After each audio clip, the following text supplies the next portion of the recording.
Onde pousar um avião num lugar onde não há espaço? A solução encontrada pelo Japão foi o Aeroporto Internacional de Kansai, uma mega estrutura flutuante construída para suportar a ira da natureza. Mas e o que vem de baixo? Apertem os cintos e se preparem para decolar para uma incrível ilha-aeroporto na Terra do Sol Nascente, que poderá voltar ao fundo do mar.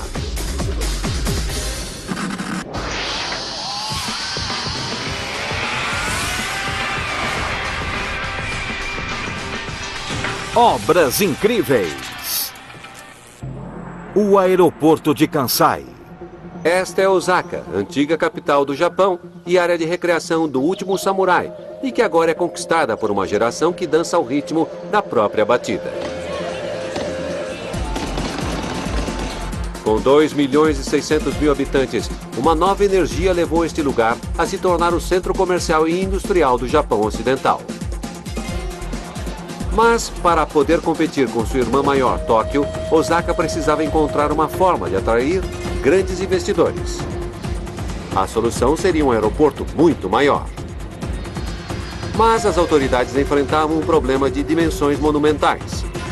Onde colocar um novo aeroporto grande o bastante para atender a demanda atual, sem a poluição sonora que estraga a vida de muita gente? E não vamos esquecer que o Japão é uma ilha do tamanho da Califórnia. E esta região é parcialmente montanhosa e tão densamente habitada que encontrar um grande terreno vazio em Osaka é como disputar um descanso de braço num 747 lotado. Então, em vez de mover montanhas, as autoridades decidiram escalar uma, criando um plano para construir um aeroporto diferente de todos os outros.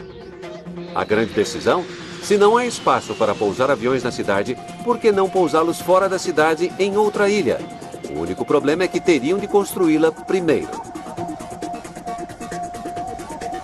Em 1987, a construção da maior ilha artificial do mundo teve início a 18 metros de profundidade, no meio da Baía de Osaka.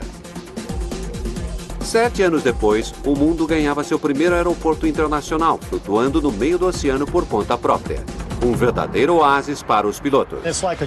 É como uma joia num buraco negro. É fabuloso quando vemos as luzes que estão lá. É realmente bonito. É muito bom porque não há obstáculos. Fica no meio da água e não tem perigo de acertar nada no caminho. Bem, nada a não ser a pista. O Aeroporto Internacional de Kansai é agora um dos mais movimentados do Japão, por onde passam 300.000 passageiros por semana e aberto 24 horas por dia.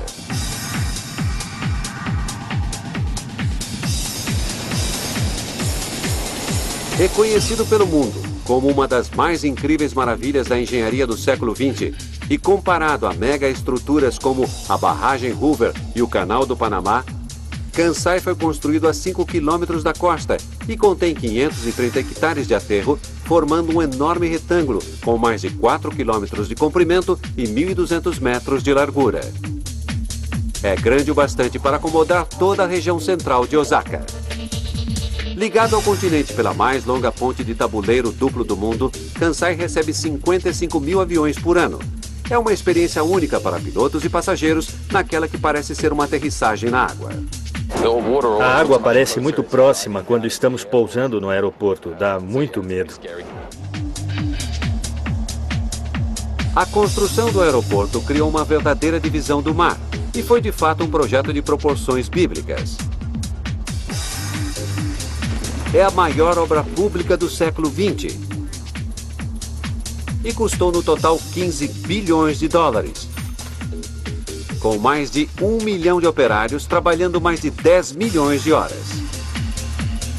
Para abrir o caminho para os pousos atuais, engenheiros japoneses precisaram reescrever o manual de construção de um aeroporto. O planejador de Kansai, Yasunari Harada, esteve presente desde o início. O maior desafio foi supervisionar toda a construção e inaugurar o aeroporto no prazo estipulado. Foi um equilíbrio entre a elaboração do aterro e a construção em cima dele. E falando em equilíbrio, havia um pequeno problema. Exatamente quanta pressão a ilha artificial iria suportar vinda de cima sem afundar no leito do mar abaixo?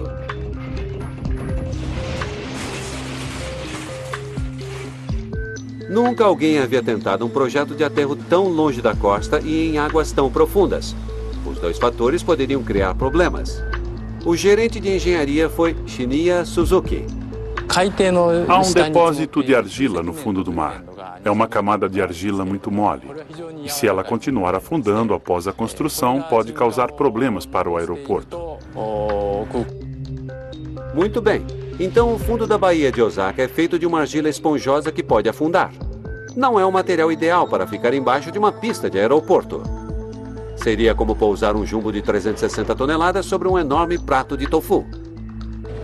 Para resolver o problema, os engenheiros recorreram a uma nova técnica de drenagem para acelerar o afundamento, sugando a água da areia e escorando as fundações do aeroporto. Confiante em suas técnicas, os construtores de Kansai deixaram de lado quaisquer receios e seguiram adiante com um plano para combater o afundamento, jogando vários metros a mais de aterro em cima por garantia. Com isso, teve início o processo de 6 anos. Primeiro, um quebra-mar de 11 quilômetros feito com blocos de concreto deu forma à futura construção. Mais ou menos como fazer a borda de uma piscina. A diferença é que, neste caso, a estrutura imensa visa deixar a água do lado de fora. Em seguida, 80 barcas entram em ação, jogando 180 milhões de metros cúbicos de material de aterro dentro dos limites do quebra-mar. É o suficiente para construir a grande pirâmide de Gizé 70 vezes. Usando a tecnologia disponível na época, os construtores monitoraram e mediram a deposição da terra para garantir que o aterro compactasse de maneira uniforme, evitando afundamento desigual. Assim que a face da ilha começou a emergir da água, 2 grandes marcos do aeroporto começaram a ser construídos. O terminal de passageiros criou um problema arquitetônico que desafiava até mesmo os melhores construtores. O terminal tinha de ser leve para haver acomodação mínima. Mas que material leve seria forte o bastante para resistir às visitas frequentes da Mãe Natureza, trazendo tufões e terremotos à área? Foi quando entrou em cena o famoso arquiteto Renzo Piano, criador do polêmico Centro Pompidou, na França, aquele prédio colorido com o interior na parte externa. Piano apresentou um projeto que deixaria todos em Kansai felizes: engenheiros, construtores e usuários do aeroporto. Sua ideia? Um terminal com formato de asa feito de aço e vidro reforçado. Com 1,5 km de comprimento, a estrutura característica de Kansai é um dos maiores edifícios com vão único do mundo. O desafio seguinte para a conclusão do aeroporto era a questão do acesso. Se colocarmos um aeroporto no meio do mar, como fazer com que caminhões cheios de amendoim e furgões carregados de malas cheguem e saiam com eficiência? A resposta veio com a construção da ponte Skygate. Com o uso de gruas flutuantes, operários construíram um pilar de cada vez, unindo as peças como um jogo de encaixe gigante. Atualmente é a maior ponte de pista dupla do mundo. Com 3.750 metros de comprimento, tem 6 pistas para veículos em cima e 2 trilhos para trens embaixo. É alto o bastante para navios passarem por baixo e baixo o suficiente para os jatos passarem por cima.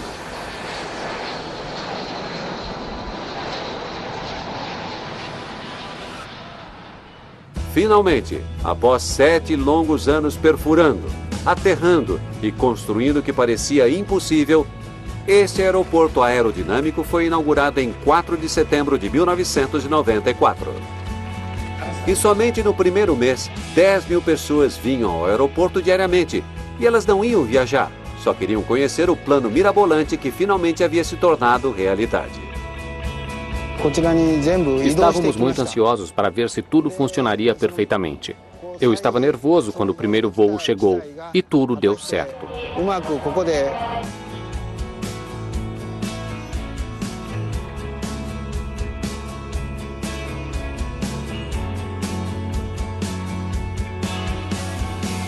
Um milhão de operários, mais de 200 milhões de toneladas de material, 10 milhões de horas de trabalho intenso, ocupando o mar e abrindo os céus para um futuro brilhante que estava pousando. Só posso admirar o que fizeram por nós ali. Quando a poeira deste grande projeto de construção finalmente assentou, surgiu a notícia de que outra coisa também estava assentando. O aeroporto está afundando? A ilha está mergulhando na água? E afundando um pouco mais rápido do que os construtores tinham planejado. Durante as obras, a drenagem da areia fortaleceu a primeira camada de solo mole da baía, ajudando a acelerar qualquer afundamento em potencial. Mas foram as camadas mais profundas, o solo que não pôde ser drenado, que logo se tornou um problema. A camada mais funda continha o chamado solo diluvial. Como não havia trabalhos publicados sobre como esse tipo de solo assenta no fundo do mar, engenheiros precisaram estimar a velocidade em que isso ocorreria. Em 1999, no 5º aniversário do aeroporto, ficou claro que as estimativas estavam totalmente erradas, pois toda a ilha já havia afundado mais de 8 metros, algo que deveria ocorrer somente 40 anos depois. As duas maiores perguntas que as autoridades se faziam eram se o afundamento pararia ali e como tudo aquilo que acontecia lá embaixo afetava as estruturas em cima. No interior do terminal de última geração, existe uma solução simples para tentar vencer a batalha entre a Mãe Natureza e o Pai Tempo.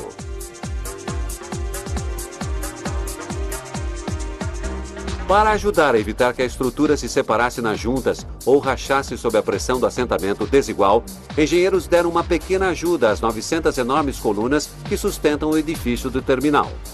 É um sistema simples que pode ser facilmente compreendido por quem já trocou o pneu do carro. Primeiro, cada coluna é equipada com um sensor ligado a um sistema computadorizado. Quando a ilha se afunda, o sistema indica o local que deve ser erguido e os técnicos vão para lá. Em seguida, macacos hidráulicos, cada um capaz de erguer 300 toneladas, são inseridos entre o chão e a coluna em questão. Em seguida, o enorme suporte é erguido e placas de metal são colocadas, uma por vez, para devolver os andares superiores à posição anterior.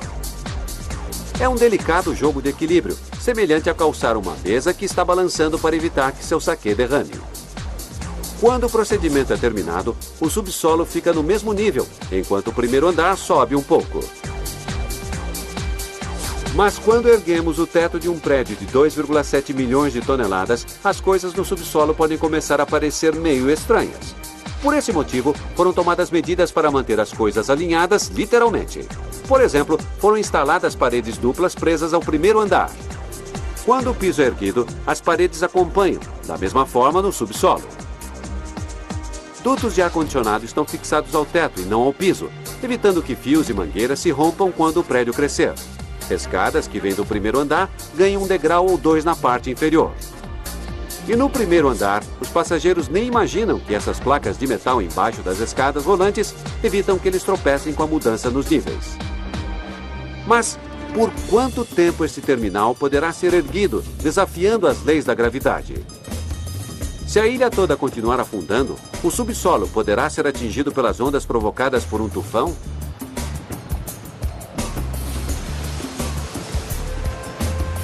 Segundo os administradores do aeroporto, a acomodação do solo diminuiu significativamente. Isso significa que o afundamento desigual está se tornando cada vez menos frequente. Na verdade, engenheiros do aeroporto afirmam que o afundamento diminuiu para 5 centímetros por ano, em vez dos 5 centímetros por mês que ocorriam durante a construção. Acredito que resolvemos o problema, mas nunca saberemos até estar terminado. Assim, o aeroporto não vai se entregar sem lutar, mesmo que Sir Isaac Newton esteja no outro corner. Mas, se a acomodação desigual não acabou e continua a afetar as fundações do aeroporto, não podemos pensar só nos edifícios. E a pista? Sem ela não existe aeroporto. Desde que acomode por igual, a pista inteira fica rebaixada. Mas não é problema, desde que seja plana. Acomodar-se por igual, mantendo o mesmo ângulo, é o que importa. Não é problema algum. Não está afundando tão rápido. Eles terminarão a outra pista antes que esta fique sob a água. Eu não me preocupo.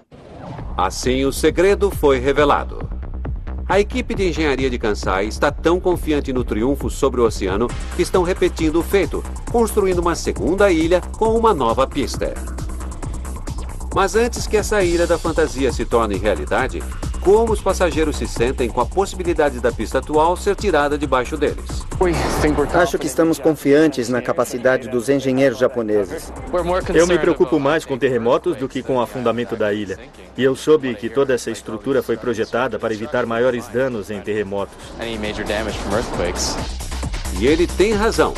Além de estar em solo instável, Kansai está no meio do vórtice volátil de desastres naturais chamado Círculo de Fogo do Pacífico, onde ocorrem terremotos, tsunamis e alguns dos piores climas do planeta. Temos muitos tufões e terremotos neste país. Esses fatores foram levados em consideração na fase de projeto.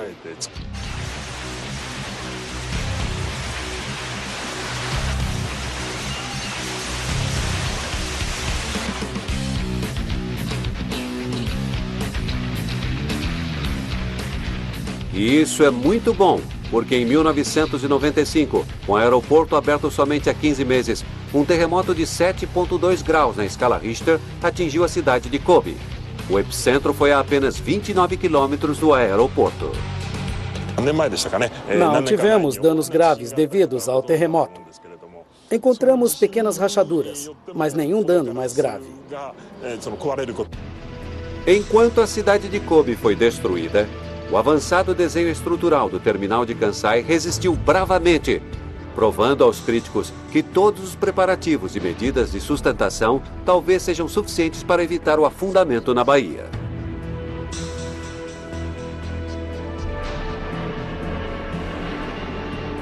Um recinto gigante com vista e um projeto inteligente. Os vidros são todos fixados com juntas flexíveis para resistirem aos ataques da natureza. Todos os anos, a região de Kansai é castigada por tufões tropicais, que geram ventos de até 300 km por hora, trazendo consigo ondas gigantes. Isso não é nada bom para um aeroporto cercado de água e que está afundando. Em um dia com ventos fortes, esta ilha desprotegida pode dar muito trabalho aos pilotos. O comandante da United Airlines, Richard Earhart, pilota um Boeing 777 para Kansai regularmente. Quando temos um aeroporto numa baía como esta, os ventos variam. Quando nos aproximamos, o vento pode estar a 20 nós na asa direita e talvez esteja a 8 ou 10 nós mais forte no nariz. E na traseira podemos ter um vento de 19 nós. Os ventos variáveis sob as asas mantêm os pilotos atentos e os controladores de voo ansiosos. Mas, embora o clima turbulento seja uma constante aqui em Kansai, a segurança também é. E todos colaboram orgulhosamente com ela da torre à pista.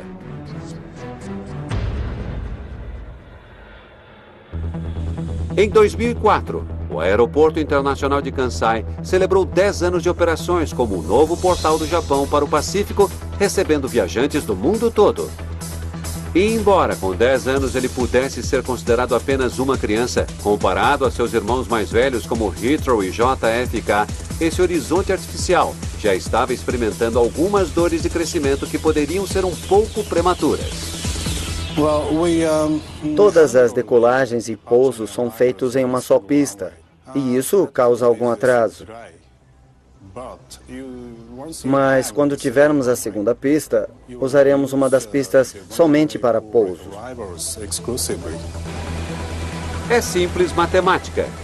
Com o dobro de pistas, dobra-se o número de voos. E recebendo 60 jatos por hora em vez de 30, a receita do aeroporto também vai dobrar. Isso nos traz de volta ao início, numa espécie de déjà vu de águas profundas, uma nova ilha no meio da Baía de Osaka.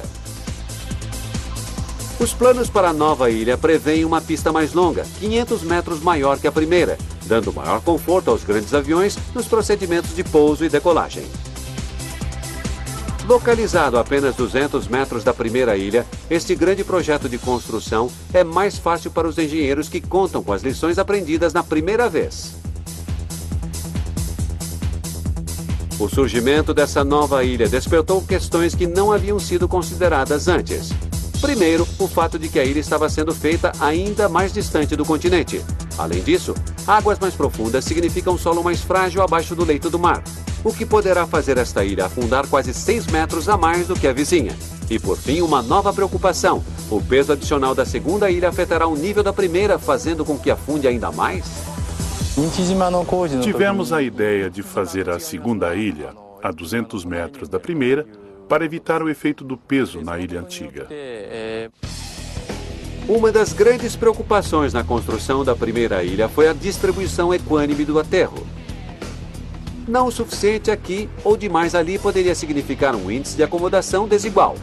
E numa ilha maior, distribuir por igual 250 milhões de metros cúbicos de terra seria como escalar o Monte Fuji. Mas nos 12 anos desde que a primeira barca despejou sua terra, a tecnologia evoluiu. O posicionamento do aterro mudou de simples ondas de rádio para satélites globais, tornando o serviço de aterro mais preciso. Cada meio metro de camada do solo é colocada e compactada por maquinário pesado, equipado com sistemas de GPS que permitem que as informações de posição e altura sejam monitoradas. Operadores nesses quadriciclos especialmente equipados percorrem o terreno e podem dizer imediatamente se estão na marca exata ou fora de posição. Antes determinávamos fisicamente o posicionamento das barcas e o planejamento do processo de aterro. Mas a tecnologia de satélites nos oferece maior precisão. Mas mesmo a tecnologia mais precisa não pode impedir que a natureza entre em cena e atrase os serviços, lembrando as pessoas neste gigantesco canteiro de obras a respeitar também outro tipo de voo. A construção em alguns trechos da segunda ilha foi temporariamente suspensa quando uma espécie de ave migratória decidiu fazer uma parada a caminho da Austrália. Parece que as aves não estavam muito preocupadas com os problemas que causavam. Mantendo a política ambientalmente amigável de Kansai, os responsáveis pela obra decidiram não sacrificar algo tão precioso e deixaram essa pequena área para ser completada apenas depois que os ovos eclodissem e os pássaros estivessem prontos para partir. Com toda a excitação e movimentação na nova ilha, é fácil esquecer que estão construindo a apenas 200 metros de distância de jatos gigantes repletos de pessoas chegando para pousar. Isso cria outro desafio à engenharia. Como ligar as duas ilhas se elas estão afundando em velocidades diferentes? A nova ilha vai continuar assentando depois da inauguração, mas no fim ficará no mesmo nível que a primeira. A decisão de expandir Kansai foi tomada durante um bom momento econômico do Japão e muito antes da tecnologia reduzir o ritmo nos Estados Unidos. Assim, levantar capital para uma nova obra, enquanto a dívida da primeira ainda estava sendo paga, foi quase tão difícil quanto construir um aeroporto no meio do mar. Acredito que este será um grande aeroporto em 10 ou 20 anos, quando a demanda aumentar, com muito mais aviões chegando e saindo. Apesar do entusiasmo dos passageiros que dão vivas a Kansai e aos brilhantes esforços de engenharia que combatem as forças da física, será que o peso de outros fatores será grande demais, afundando Kansai sob o fardo de uma grande dívida e de uma economia em crise? Somente o tempo e talvez as ondas poderão dizer.